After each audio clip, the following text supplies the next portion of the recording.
ದೇವರು ಪ್ರೀತಿಸುವ ಪ್ರೀತಿಯ ಬಿಗ್ ಜೆ ಟಿವಿ ಪ್ರಿಯ ವೀಕ್ಷಕರಿಗೆ ನಮ್ಮ ಕರ್ತನಾದ ಯೇಸು ಕ್ರಿಸ್ತನ ಹೆಸರಿನಲ್ಲಿ ನಿಮ್ಮನ್ನು ವಂದಿಸಿ ಸ್ವಾಗತ ಬಯಸುತ್ತಿದ್ದೇವೆ. ಬನ್ನಿರಿ, ಇಂದು ನಾವು ದೇವರ ವಾಕ್ಯವನ್ನು ಒಟ್ಟಾಗಿ ಅಧ್ಯಯನ ಮಾಡಿಕೊಳ್ಳೋಣ. ಇಂದಿನ ನಮ್ಮ ಅಧ್ಯಯನ ಮೊದಲನೇ ಥೆಸಲೋನಿಕದವರಿಗೆ ಬರೆದ ಪತ್ರಿಕೆ, the first epistle to the Thessalonians, chapter 1. ಥೆಸಲೋನಿಕದವರಿಗೆ ಬರೆದ ಪತ್ರಿಕೆ ಮೊದಲನೇ ಅಧ್ಯಾಯದಲ್ಲಿ ನಾವು ನೋಡುವಾಗ ಆದರ್ಶ ಜೀವನದ 12 ರಹಸ್ಯಗಳು, 12 secrets of an exemplary ideal life.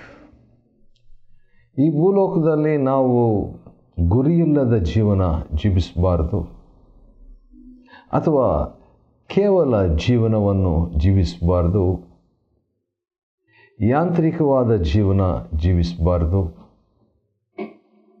ಏನೋ ಜೀವಿಸಬೇಕು ಅಂತ ಹೇಳಿಬಿಟ್ಟು ಜೀವಿಸಬಾರ್ದು. ಎಲ್ಲರೂ ಜೀವಿಸ್ತಾ ಇದ್ದಾರೆ, ಹೇಗಾದರೂ ನಾವು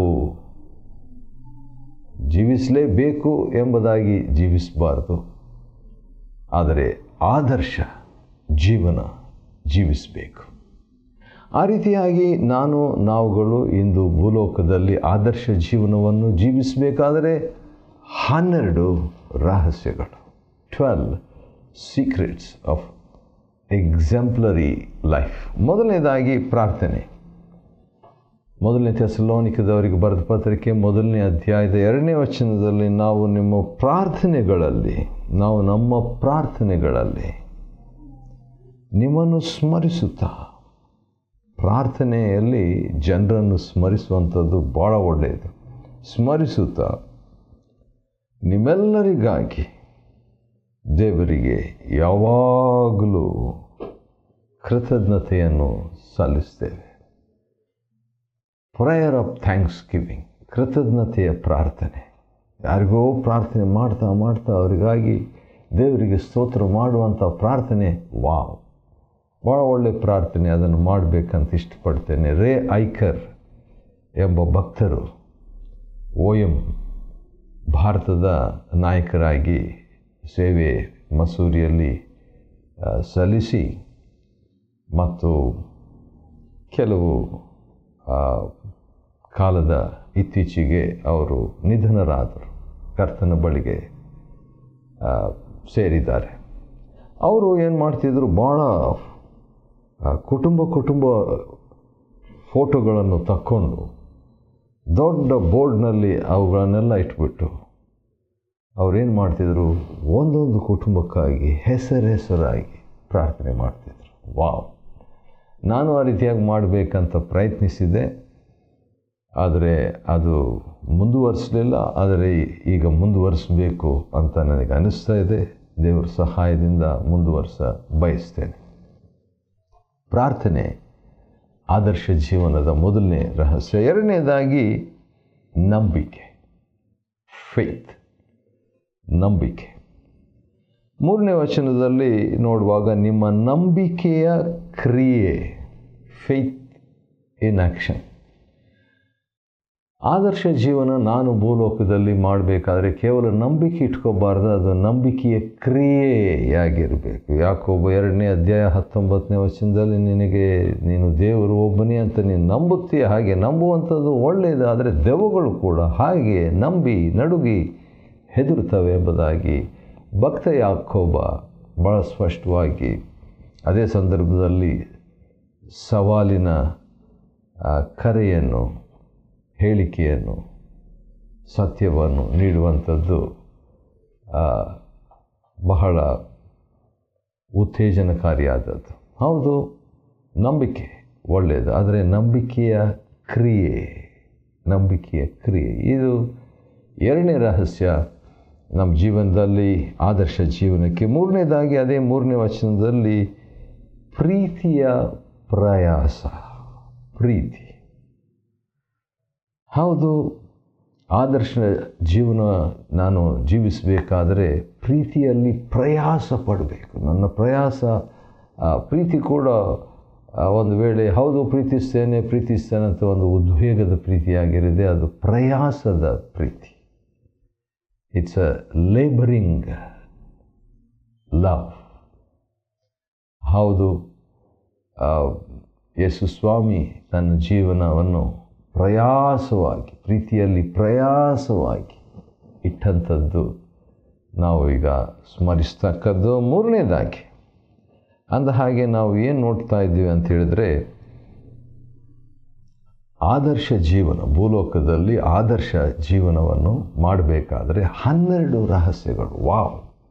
12 ರಹಸ್ಯಗಳು, 12 ಸೀಕ್ರೆಟ್ಸ್ ಆಫ್ ಎಕ್ಸಾಂಪ್ಲರಿ ಲೈಫ್. ಇವೆಲ್ಲವನ್ನು 1ನೇ ಥೆಸಲೋನಿಕದವರಿಗೆ ಬರೆದ ಪತ್ರಿಕೆ 1ನೇ ಅಧ್ಯಾಯದಲ್ಲಿ ನಾವು ನೋಡ್ಬೋದು. ಈಗಾಗಲೇ 3 ಮುಗೀತು, ಇನ್ನು 9 ನಾವು ನೋಡ್ಕೊಳ್ಳಿಕ್ಕೆ ಉಂಟು.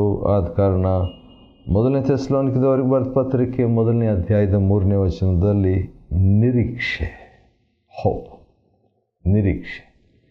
ನಿರೀಕ್ಷೆಯ ಸ್ಮರಣೆ. ಆದುದರಿಂದ ನಾವು ಆ ಭೂಲೋಕದ ಯಾತ್ರೆಯಲ್ಲಿ, ಭೂಲೋಕದ ಜೀವನದಲ್ಲಿ ನಾನು ಜೀವಿಸಬೇಕಾದ್ರೆ ನಿರೀಕ್ಷೆಯ ಜೀವನವನ್ನು ಮಾಡಬೇಕು. ನಿರೀಕ್ಷೆಯ ಸ್ಮರಣೆಯನ್ನು ನಾವು ಮಾಡಿಕೊಳ್ಬೇಕು. ಆ ರೀತಿಯಾಗಿ ಥೆಸಲೋನಿಕದವರು ಮಾಡಿಕೊಳ್ತಾ ಇದ್ರು. ಅದನ್ನು ಭಕ್ತನಾದ ಪೌಲನು ಯೋಚನೆ ಮಾಡಿಬಿಟ್ಟು, ಹೌದಲ್ಲ, ಇವೆಲ್ಲ ಈ ಪ್ರೀತಿ, ನಂಬಿಕೆ, ನಿರೀಕ್ಷೆ ಇವೆಲ್ಲ ಇವರಲ್ಲಿ ಇದ್ದುವಲ್ಲ ಅಂತ ಹೇಳ್ಬಿಟ್ಟು ಅದನ್ನು ಸ್ಮರಿಸಿ ದೇವರಿಗೆ ಕೃತಜ್ಞತೆ ಉಳ್ಳಂಥ ಒಂದು ವಿಷಯವನ್ನು ಇಲ್ಲಿ ನಾವು ನೋಡ್ತಿದ್ದೇವೆ. 5ನೇದಾಗಿ ಶಕ್ತಿ.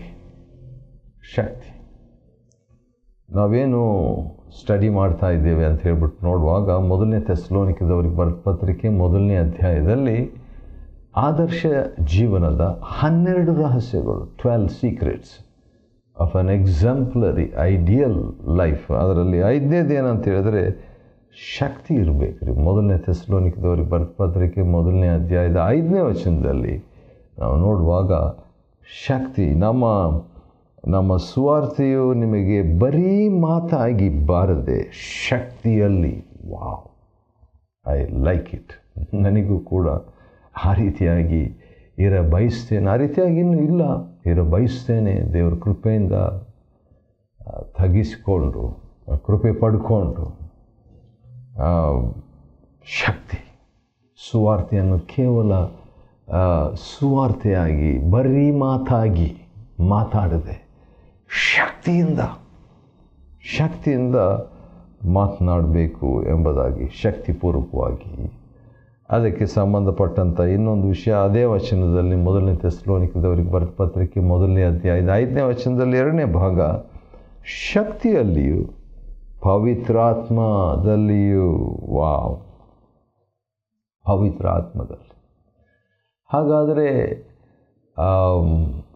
ದೇವರು ನಮಗೆ ಮಾತಾಡುವಾಗ, ಸುವಾರ್ತೆ ಸಾರುವಾಗ ಅಥವಾ ಮಾತಾಡುವಾಗ, ಸಂಭಾಷಣೆ, ಬೇರೆಯವರಿಗೆ ಸಾಕ್ಷಿ ನೀಡುವಾಗ ಶಕ್ತಿಯಿಂದ ನಾವು ಮಾತಾಡಬೇಕು. ಅದು ಆದರ್ಶ ಜೀವನದ 5ನೇ ಒಂದು ರಹಸ್ಯ. 6ನೇ ರಹಸ್ಯ ಪವಿತ್ರಾತ್ಮನು, ಹೋಲಿ ಸ್ಪಿರಿಟ್.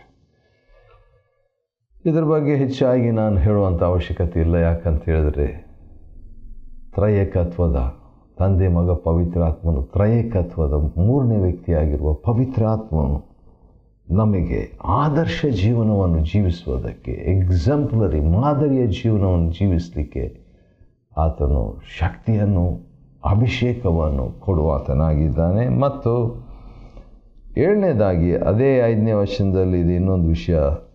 1ನೇ ಥೆಸಲೋನಿಕದವರಿಗೆ ಬರೆದ ಪತ್ರಿಕೆ 1ನೇ ಅಧ್ಯಾಯದ 7ನೇ ವಚನದಲ್ಲಿ ಬಹು ನಿಶ್ಚಯತ್ವದಲ್ಲಿ ಮಾತನಾಡುವಂಥದ್ದು. ಈ ಕ್ಷೇತ್ರದಲ್ಲಿ ಕೂಡ ನಾನು ಸ್ವಲ್ಪ ಪ್ರಗತಿ ಹೊಂದಬೇಕು. I must progress in this area. ಅದೇನಂತ ಹೇಳಿದ್ರೆ ಬಹು ನಿಶ್ಚಯ. ಏನೇ ಮಾತಾಡಿದರೂ ಬೀಯಿಂಗ್ ಕನ್ವಿನ್ಸ್ಡ್ ವೆರಿ ಮಚ್, ಬಹಳ ನಿಶ್ಚಯವಾಗಿ, ಏನೋ ಹೇಗೋ ಅಂತ ಹೇಳ್ಬಿಟ್ಟು ಮಾತನಾಡೋದಲ್ಲ. ಒಂದು ಸಾರಿ ಒಬ್ಬ ಚಲನಚಿತ್ರ ನಟ ಮತ್ತು ಒಬ್ಬ ಸಭಾಪಾಲಕರು ಇಬ್ಬರು ಮಾತಾಡ್ತಿದ್ರಂತೆ. ಆವಾಗ ಆ ಚಲನಚಿತ್ರ ನಟ ಒಂದು ಮಾತನ್ನು ಈ ಸಭೆಯ ಬೋಧಕರಿಗೆ ಹೇಳಿದ್ರಂತೆ, ನೋಡ್ರಿ, ನಾವು ಸುಳ್ಳಾಗಿರುವಂಥದ್ದನ್ನು ತಗೊಂಡು ಅದನ್ನು ನಿಜ ಏನೋ ಎಂಬಂತೆ ನಟಿಸ್ತೇವೆ, ಆದರೆ ನೀವು ಸತ್ಯವನ್ನು ಇಟ್ಟುಕೊಂಡು ಅದು ನಿಜ ಏನೋ ಎಂಬಂತೆ ಸಂಶಯ ಪಡುವಂತೆ ನೀವು ಅದನ್ನು ಸಾರ್ತಿರಲ್ಲ, ಹೇಳ್ತಿರಲ್ಲ ಎಂಬುದಾಗಿ. ಹೌದು, ಅವರು ಹೇಳಿದ ಹೇಳಿಕೆಯಲ್ಲಿ ನಿಜ ಸಂಪೂರ್ಣವಾಗಿಲ್ಲದಿದ್ದರೂ ನಿಜ ಇದೆ. ಆದುದರಿಂದ ನಾನು ಹೇಗೆ ವಾಕ್ಯವನ್ನು ಸ್ವಾರ್ಥಿಯನ್ನು ಸಾರಬೇಕು? ಶಕ್ತಿಯಲ್ಲಿ, ಯಾವುದು? ದೇವರ ಶಕ್ತಿಯಲ್ಲಿ. ಹೇಗೆ ನಾನು ವಾಕ್ಯವನ್ನು ಸಾರಬೇಕು? ಪವಿತ್ರಾತ್ಮದಲ್ಲಿ, ಬೈ ದ ಹೋಲಿ ಸ್ಪಿರಿಟ್. ಅಷ್ಟೇ ಅಲ್ಲದೆ ಬಹು ನಿಶ್ಚಯದಲ್ಲಿ ಕೂಡ.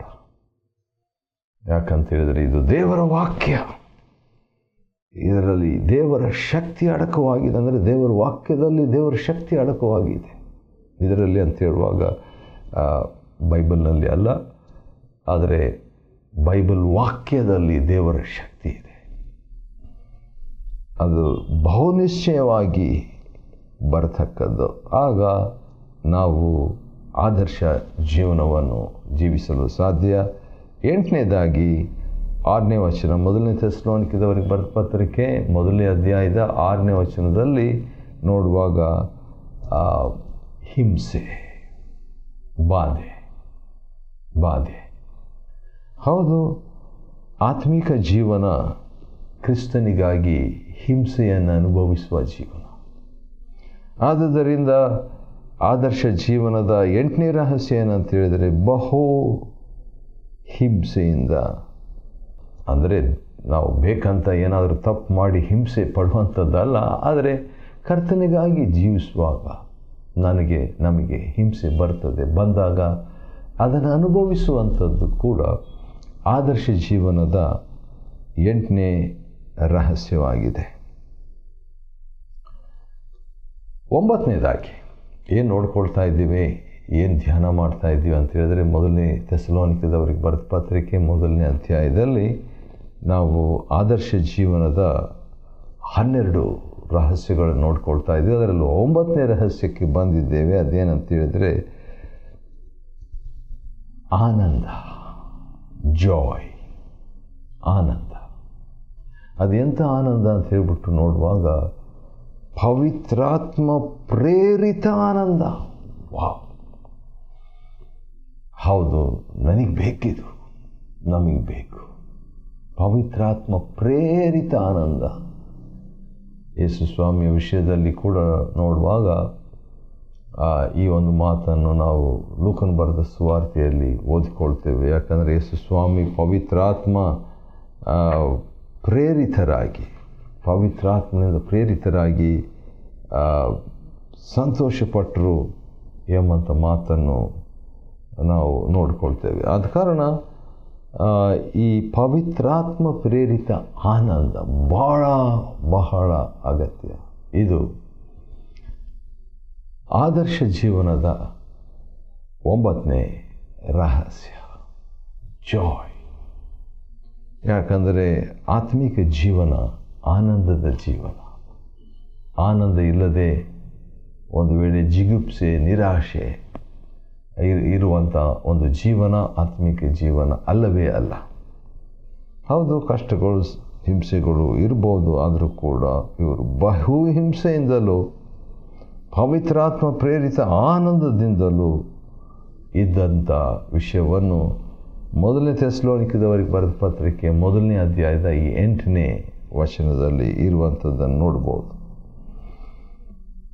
ಅದೇ ವಚನದಲ್ಲಿ ಅಥವಾ 6ನೇ ವಚನದಲ್ಲಿ 1ನೇ ಥೆಸಲೋನಿಕದವರಿಗೆ ಬರೆದ ಪತ್ರಿಕೆ 1ನೇ ಅಧ್ಯಾಯದ 6ನೇ ವಚನ 8ನೇ 9ನೇ ರಹಸ್ಯ ಅಂದರೆ ಬಹುಹಿಂಸೆ ಮತ್ತು ಪವಿತ್ರಾತ್ಮ ಪ್ರೇರಿತವಾದಂಥ ಆನಂದ. ಈಗ 10ನೇ ರಹಸ್ಯವನ್ನು ನಾವು ನೋಡಿಕೊಳ್ಳೋಣ. ಆದರ್ಶ ಜೀವನ ನಾನು ಜೀವಿಸಬೇಕಾದ್ರೆ 10ನೇ ರಹಸ್ಯ ಏನಂದರೆ ವಾಕ್ಯ, ದ ವರ್ಡ್. ಹೌದು, ವಾಕ್ಯ ಇಲ್ಲದೆ ಯಾಕೆ ಇಷ್ಟೊಂದು ವಿಷಯಗಳು ಮಾಧ್ಯಮಗಳಲ್ಲಿ, ಬಿಗ್ ಜೆ TV ಮುಂತಾದ ಮಾಧ್ಯಮಗಳಲ್ಲಿ ನಾವು ನೋಡುವಾಗ ಇದನ್ನು ನಾವು ಸಾರ್ತಾ ಇದ್ದೇವೆ. ಯಾಕೆ? ವಾಕ್ಯ ಹೋಗಬೇಕು, ವಾಕ್ಯ ಪ್ರಸಾರವಾಗಬೇಕು, ವಾಕ್ಯವನ್ನು ಅಂಗೀಕರಿಸುವಂಥದ್ದು, ರಿಸೀವಿಂಗ್ ದ ವರ್ಡ್. ವಾಕ್ಯವನ್ನು ಹೆಚ್ಚೆಚ್ಚಾಗಿ ಅಂಗೀಕಾರ ಮಾಡುವಾಗ ಏನಾಗ್ತದೆ? ಆದರ್ಶ ಜೀವನಕ್ಕೆ ಅದು ಅನುಕೂಲ, ಅದು ಒಂದು ಅಸ್ಥಿವಾರವಾಗಿ ಉಳಿತದೆ. ಸರಿ, 11ನೇದಾಗಿ ನನಗಿದು ಇಷ್ಟವಾಗ್ತದೆ. ಅದೇನಂತ ಹೇಳಿದ್ರೆ ಅನುಸರಿಸುವುದು. ಹೇಗೆ ಅನುಸರಿಸುವುದು? ಯಾರನ್ನು ಅನುಸರಿಸುವುದು ಇದೆ. ಬನ್ನಿರಿ ಅದನ್ನು ನೋಡೋಣ, ಹೇಗೆ ಅನುಸರಿಸಿದ್ರು ಅಂತ ಹೇಳ್ಬಿಟ್ಟು. 1ನೇ ಥೆಸಲೋನಿಕದವರಿಗೆ ಬರೆದ ಪತ್ರಿಕೆ 1ನೇ ಅಧ್ಯಾಯದ 6ನೇ ವಚನ, ಎಲ್ಲ ಇನ್ನೂ 6ನೇ ವಚನದಲ್ಲಿ ಇದ್ದೇವೆ. ವಾಕ್ಯವನ್ನು ಅಂಗೀಕರಿಸಿ ನಮ್ಮನ್ನು, ಕರ್ತನನ್ನು ಅನುಸರಿಸುವವರಾಗಿದ್ದೀರಿ. ವಾವ್! ಯಾರನ್ನ ಇವರು ಅನುಸರಿಸಿದ್ರು?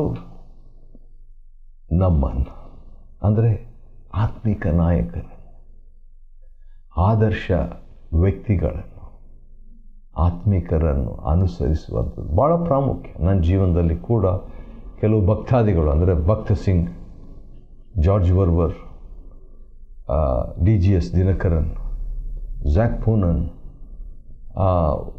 ಮುಂತಾದ ಭಕ್ತಾದಿಗಳು ನನ್ನ ಜೀವನದಲ್ಲಿ ಬಹಳಷ್ಟು ಪ್ರಗತಿಯನ್ನು, ಪ್ರಭಾವವನ್ನು ಬೀರಿರುವಂಥದ್ದು.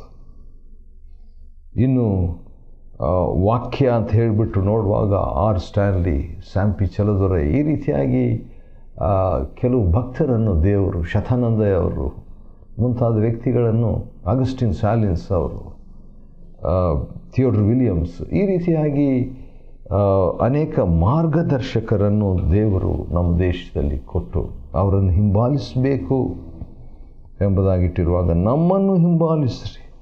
ಒಂದು ಒಳ್ಳೆಯ ಎಕ್ಸಾಂಪಲ್ ಇದ್ದರೆ ಅದನ್ನು ನಾವು ಫಾಲೋ ಮಾಡಬೇಕು. ನಮ್ಮನ್ನು, ಕರ್ತನನ್ನು ಅನುಸರಿಸುವವರಾಗಿದ್ದೀರಿ. ಇದರಲ್ಲಿ ಆಶ್ಚರ್ಯ, ಮೊದಲು ನಮ್ಮನ್ನು, ಅನಂತರ ಕರ್ತನನ್ನು, ಎರಡು ಇಂಪಾರ್ಟೆಂಟು. ಸರಿ, ಕೊನೆಯದಾಗಿ ನೋಡುವಾಗ ಸೇವೆ. 9ನೇ ವಚನದಲ್ಲಿ ನಾವು ನೋಡುವಾಗ, ನೀವು ಹೇಗೆ ವಿಗ್ರಹಗಳನ್ನು ಬಿಟ್ಟು ದೇವರ ಕಡೆಗೆ ತಿರುಗಿಕೊಂಡು ಜೀವವುಳ್ಳ ಸತ್ಯ ದೇವರನ್ನು ಸೇವಿಸುವವರಾಗಿದ್ದೀರಿ. Ministry helps to have a exemplary life. ಸೇವೆ ಭಾಳ ಪ್ರಾಮುಖ್ಯ, ಆದರೆ ಅದಕ್ಕೆ ಸಂಬಂಧಪಟ್ಟ ಹಾಗೆ ಜೀವನ ಅಸ್ಥಿವಾರ. Life is a foundation. Out of that foundation comes the ministry. ಅಪೊಸ್ತಲಕೃತ್ಯ 1:1 ಯೇಸು ಸ್ವಾಮಿ ಮಾಡುವುದಕ್ಕೂ ಉಪದೇಶಿಸುವುದಕ್ಕೂ. ಹಾಗಾದರೆ ಮೊದಲು ಮಾಡಬೇಕು, ಅನಂತರ ಸೇವೆಗೈಬೇಕು. ಆ ರೀತಿಯಾಗಿ ನಾವು ಜೀವಿಸುವಾಗ ಭೂಲೋಕದ ಯಾತ್ರೆಯಲ್ಲಿ, ಭೂಲೋಕದ ಜೀವನದಲ್ಲಿ ಈ 12 ರಹಸ್ಯಗಳನ್ನು ಅನುಸರಿಸಿ ಆದರ್ಶ ಜೀವನ ಜೀವಿಸಲಿಕ್ಕೆ ಸಾಧ್ಯ. 1ನೇ ಥೆಸಲೋನಿಕದವರಿಗೆ ಬರೆದ ಪತ್ರಿಕೆ 1ನೇ ಅಧ್ಯಾಯದಿಂದ ನಾವು ಆದರ್ಶ ಜೀವನದ 12 ರಹಸ್ಯಗಳನ್ನು ಅಧ್ಯಯನ ಮಾಡಿಕೊಳ್ಳುವಂತೆ ದೇವರು ಕೊಟ್ಟ ಕೃಪೆಗಾಗಿ ಆತನಿಗೆ ಸ್ತೋತ್ರವಾಗಲಿ. ದೇವರು ನಿಮ್ಮನ್ನು ಆಶೀರ್ವದಿಸಲಿ.